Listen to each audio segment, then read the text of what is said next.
के बच्चे, मेरी गणित की कक्षा में आपका स्वागत है। गणित की कक्षा में आज हम विषय ले रहे हैं चतुर्भुज।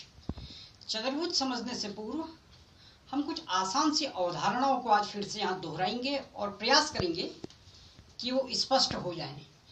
पहली चीज हम सबसे पहले समझने का प्रयास करते हैं कि बंद वक्र और खुला वक्र, यानी किसे बंद वक्र कहते हैं और किसे खुला वक्र कहते हैं। पहली चीज हमने कहा बंद वक्र। बंद वक्र में एक ऐसा वक्र जिसे हम बिना पेंसिल या बिना चौक को उठाए हुए बना सकते हैं, यानी कि वो कुछ ऐसा, अगर कोई इस प्रकार का कोई अगर वक्र है जिसे हमने बिना चौक उठाए बनाया है तो ये एक बंद वक्र होगा। अब इस बंद वक्र के अंतर्गत ये भाग जिसको मैं चौक से सेट कर रहा हूं, छायांकित कर रहा हूं, ये इसका अभ्यंतर कहलाता है और इसके बाहर का भाग इसका बहिर्भाग कहलाता है। यदि हम इसे ध्यान से देखें कि अगर कोई भी इसके अंदर स्थित है तो इसके बाहर नहीं आ सकता है। हम कह सकते हैं अगर ये दीवार हो तो बाहर नहीं आ सकता है, इसलिए हमने इसे कहा कि एक बंद वक्र है। अब दूसरी चीज आई खुला वक्र। खुले वक्र को हम अगर उदाहरण से समझाना चाहें तो ये एक खुला वक्र है। ये भाग इसका अंतःभाग होगा। ये यदि इसका अंतःभाग है तो हम देख रहे हैं कि अंतःभाग और इसके बहिर्भाग के बीच में एक संबंध है, यानी ये एक रास्ता से छूटा है। तो ये इसका एक खुले वक्र का एक उदाहरण है। तो ये बंद वक्र हुआ और यह एक खुला वक्र। अब हम ले रहे हैं समतली बंद वक्र। इसमें हम बंद वक्र समझा चुका हूं, अब आएगा समतल। एक कागज का पेज या एक बोर्ड एक समतल का उदाहरण है। यानी इस कागज के पेज में, एक कागज में या इस बोर्ड में अगर हम कोई बंद वक्र बनाएं तो वो एक समतली बंद वक्र होगा। जैसे कि यदि हम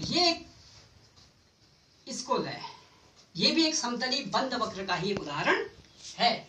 या हम कुछ अगर बिंदु ले लें, जैसे हमने ये बिंदु लिए और बिना चौक को उठाए इनको मिलाया, तो ये भी एक समतली बंद वक्र में इसकी गिनती होगी। अब इसके बाद हम ये जानेंगे कि किसको हम समतली बंद वक्र नहीं कहेंगे, उससे और ज्यादा स्पष्ट होगा। मान लीजिए हमारे पास बिंदु ये है, हमें इसको बिना चौक को उठाए हुए बनाना है।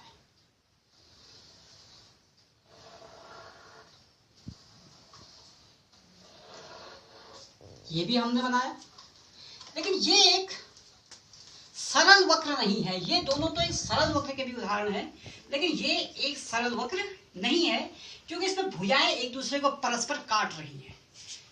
अगर हम इसे सरल वक्र की दृष्टि से देखें तो ये एक सरल वक्र नहीं है। कारण इसका ये है कि इसमें भुजाएं एक दूसरे को परस्पर काट रही हैं, जबकि सरल वक्र, ये दोनों सरल वक्र हैं क्योंकि इसमें भुजाएं एक दूसरे को काट नहीं रही है। अब हम लेते हैं बहुभुज। बहुभुज की यदि हम परिभाषा देखें वो है केवल रेखाखंडों से बना सरल बंद वक्र बहुभुज कहलाता है। इसमें तीन शब्द आएंगे, सरल, बंद, वक्र, और इससे रेखाखंडों से मिलकर बनेगा। अगर हम इसका एक उदाहरण लें तो जैसे ये रेखाखंडों से बना हुआ बंद सरल वक्र है क्योंकि इसमें रेखाएं एक दूसरे को परस्पर नहीं काट रही है, काट भी नहीं रही है, इसलिए एक सरल वक्र है। रेखाखंडों से बना है, ये सीधी रेखाएं बनी हैं और ये बंद वक्र है। यदि हम और उदाहरण लेते हैं, ये भी एक बहुभुज है। इस बहुभुज में चार भुजाएं हैं, जबकि इस बहुभुज में 1, 2, 3, 4 भुजाएं इसमें भी। ये भी एक बहुभुज का उदाहरण है जिसमें 5 भुजाएं हैं। अब हम कुछ ऐसे उदाहरण लेंगे जिन्हें हम कहेंगे कि बहुभुज नहीं है।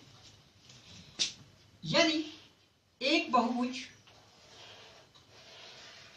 इसे यदि हम कह सकते हैं कि इसमें बहुत सी भुजाएं तो हैं, लेकिन ये बहुभुज इसलिए नहीं है कि ये सरल बंद वक्र नहीं है।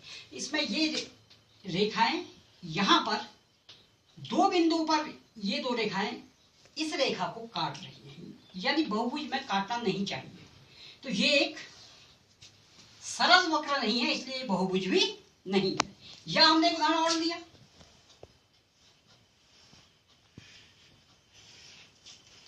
इसमें भी बहुत सी भुजाएं तो हैं। ये सरल रेखाखंडों से मिलकर भी बना है, लेकिन ये एक बंद वक्र नहीं है, ये एक खुला वक्र है। खुला वक्र होने के कारण यह भी एक बहुभुज नहीं है। तो अब बहुभुज शायद स्पष्ट हो गया होगा कि वो सरल रेखाओं से मिलकर बनेगा, सीधी रेखाओं से मिलकर बनेगा, वो बंद वक्र होगा और वो एक सरल वक्र होगा, यानी कि उसकी रेखाएं परस्पर एक दूसरे को नहीं काटेंगी और खुलेंगी भी नहीं, या खुला वक्र भी नहीं होगा। तो बहुभुज है केवल रेखाखंडों से बना सरल बंद वक्र बहुभुज कहलाता है। अब हम करेंगे बहुभुजों का वर्गीकरण। वर्गीकरण का अर्थ है कि हम बहुभुजों को कितने भागों में बांट सकते हैं या कितने प्रकार के बहुभुज हो सकते हैं, संभव है। बहुभुजों का वर्गीकरण करने के लिए हम देखते हैं कि बहुभुज में कितनी भुजाएं हैं। सबसे पहले हमने जैसे लिया त्रिभुज। त्रिभुज से तुम पहले भी परिचित हो, तो त्रिभुज भी बहुभुज का ही एक उदाहरण है। त्रिभुज में 3 भुजाएं होंगी, तो ये भी सीधी रेखाओं से बना होगा, एक सरल आकृति होगी, रेखा एक दूसरे को काटेंगी नहीं, और 3 भुजाएं होंगी, यानी 1 भुजा, 2 भुजा और 3 भुजा, इसलिए इसे हम त्रिभुज कहते हैं। अब हम आए चतुर्भुज में, जो हमारा आज का पाठ भी है। चतुर्भुज में भी ये एक बंद वक्र होगा, इसकी भी रेखाएं परस्पर एक दूसरे को किसी बिंदु पर नहीं काट रही है, सिर्फ ये शीर्ष पर ही काट रही है, यहां भी शीर्ष पर ही काट रही थी। और ये बंद वक्र है जो सीधी रेखा से बना है, इसमें 4 भुजाएं, 1 2 3 4, तो ये भी एक चतुर्भुज का उदाहरण है। इसी प्रकार हमने लिया पंचभुज। पंचभुज में 5 भुजाएं होंगी, 1 2 3 4 और 5 भुजा। इसी प्रकार षटभुज, जिसमें 6 भुजाएं होंगी,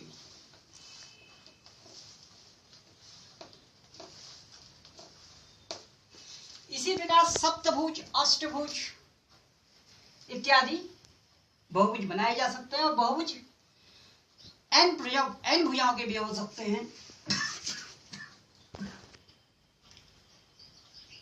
बच्चों, अब बहुभुजों के अंतर्गत हम ले रहे हैं बहुभुजों के विकर्ण।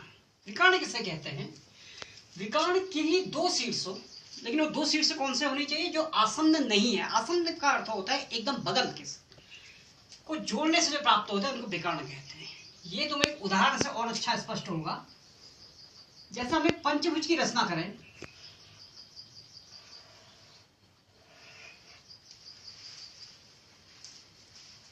इस पंचभुज का अगर हमें विकर्ण निकालना है और इसका नाम दे दें हम ए, बी, सी, डी और ई।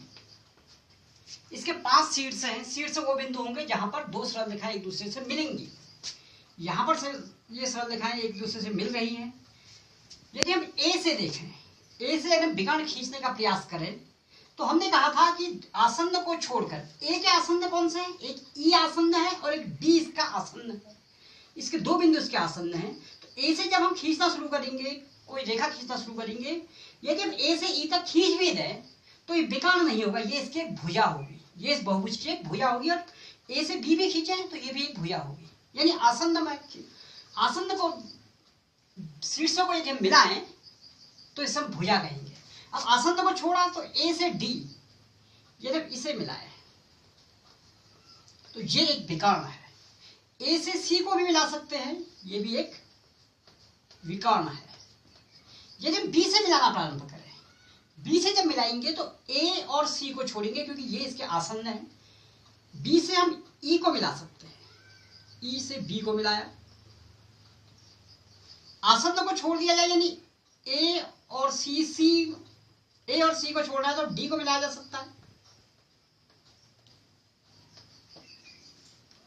इसी प्रकार सी से यदि हम देखें, डी और बी को छोड़ना है, यानी ए और ई को हम मिला सकते हैं। सी से ए तो मिला है, सी से ई को मिलना बाकी है। इसी प्रकार डी से बी और ए को मिला सकते थे, जो पूर्व के विकर्णों से भी प्राप्त हो चुका है। तो ये इसके विकर्ण हुए कि किन्हीं 2 शीर्षों को मिलाकर बनेंगे जिसमें आसन्न को छोड़ देना है। तो इस प्रकार हम विकर्ण खींच सकते हैं। तो आज के लिए बस इतना ही। जितना तुम्हें आज बताया गया है इसका अभ्यास स्वयं कर लेना। और मेरा वीडियो देखने के लिए धन्यवाद।